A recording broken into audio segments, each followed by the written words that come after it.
યુવા શિક્ષણ સમિતિ તરફથી દરેક ગામડે ગામડે ફરીને એક નવતર પ્રયોગ કરવા અમે જઈ રહ્યા છીએ. એમાં આ માતાઓ બહેનો વડીલોનો સૌનો સહકાર મળે એ ખાસ જરૂરી છે. કારણ કે શિક્ષણ બાબતે આપણી સમાજ ઘણી બધી હજી પાછળ છે.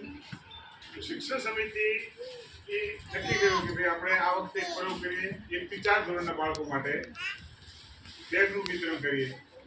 પછી ભવિષ્યમાં વળી પાછું મોટા છોકરાઓ માટે પણ કંઈક આગળ આયોજન વિચારીશું.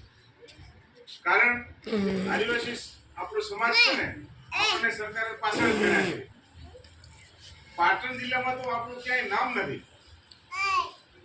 તો અત્યારે નજીકમાં જ આપણો સૌનો તહેવાર આવે છે. કયો તહેવાર આવે?